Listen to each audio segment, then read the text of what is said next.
the Seahawks in the first round of the playoffs. That's what we wanted. That's exactly what we wanted. All week we were told how good they are and how we snuck into the playoffs and come into their home place. And 2 weeks ago you saw them smoking cigars and getting all excited about beating us and winning the division. And we're able to come up here and beat them in their own place. And it feels good. It feels really good. What did you see on that play?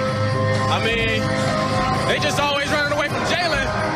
So I know, they try to feature DK. I already knew what they was doing. I seen it 100 times on film.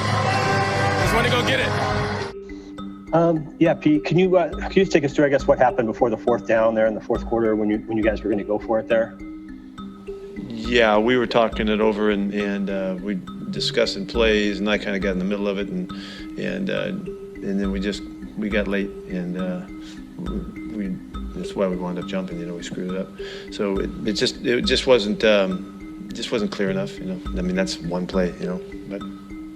We didn't function the way we needed to right there, and so we had to punt the football. I was thinking punting the football wasn't a bad idea either, just to get them on down and take them to the next couple sequences. But I would have really liked to have made that, and so that's why we went ahead and tried to get the chance, and then we just didn't function cleanly like we needed to. And on the fourth down play, I know that was one of several plays, but was there consideration of calling the timeout there, or did you think that you could get the play off in time? Yeah, we thought we were going to get it off, but honestly, right there, I could have called timeout. I realized that I could see it was going, and I didn't mind that we were going to have to kick the football because that was not a bad choice there. So watching DJ Reed's action last night was how I felt as a Hawks fan.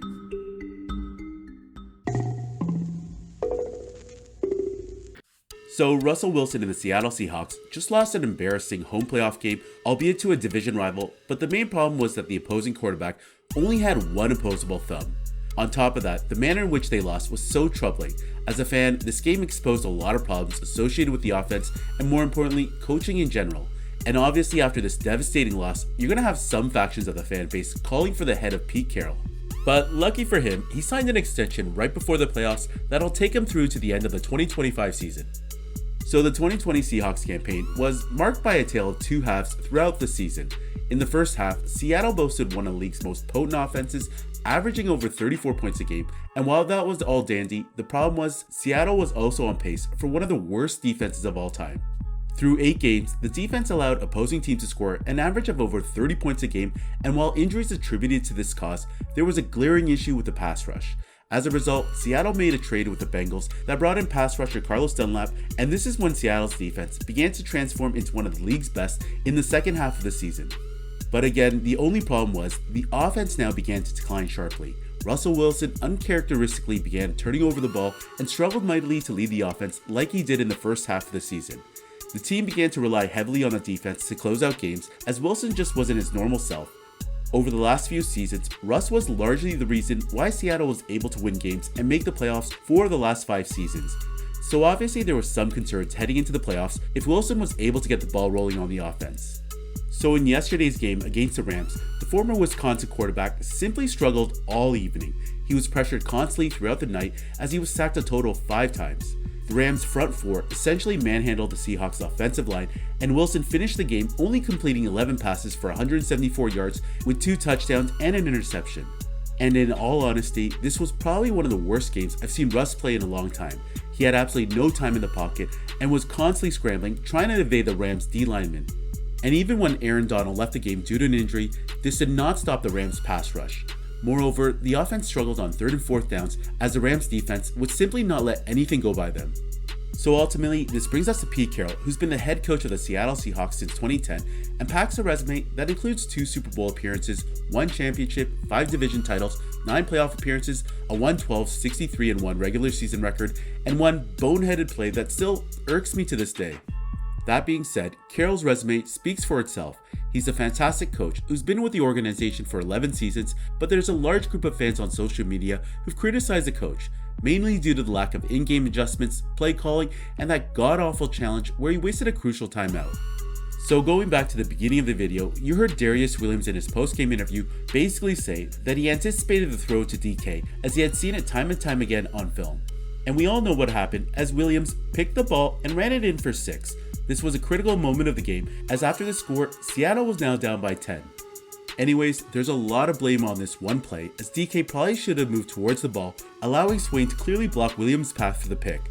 With DK just standing still for the ball, the Rams corner had a clear lane for the interception.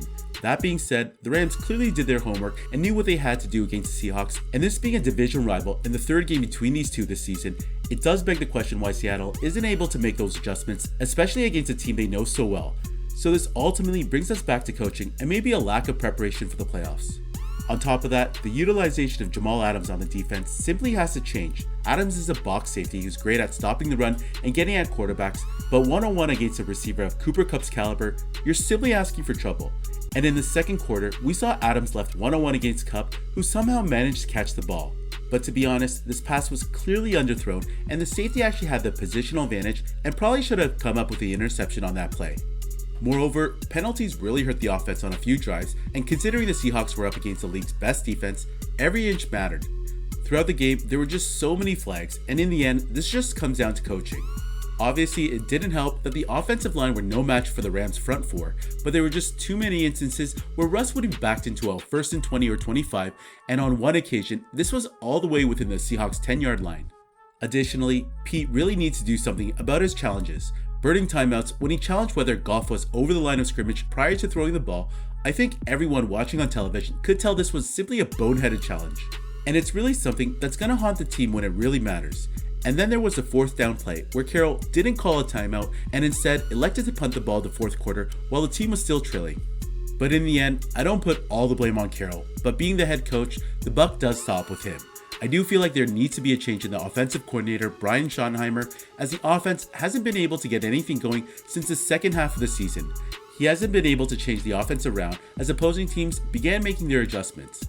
And in Russell Wilson's post-game interview, he kind of shared the same sentiment, stating that the offense should have moved to a higher tempo offense in the second half of the game. The offense clearly needed a change to thwart all the pressure coming from the Rams defense.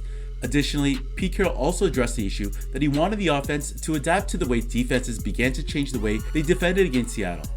All in all, in the last 4 seasons, the Seahawks only managed to get out of the wild card round of the playoffs just once, when they defeated Carson Wentz and the Philadelphia Eagles in last year's playoffs.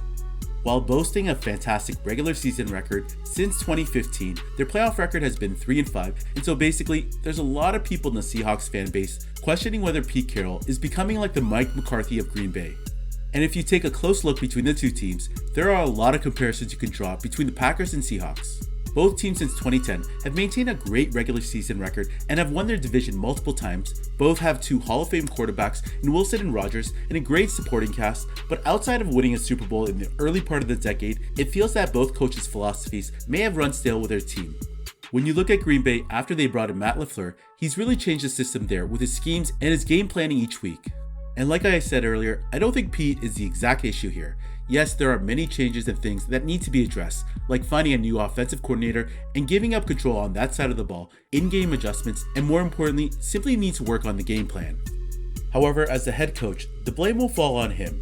This was a Seattle team in the early part of the season that seemed to be a top contender, but for whatever reason, due to lack of preparation and game management, we saw the Seahawks embarrassingly bow out of the playoffs at home to a team with an injured quarterback.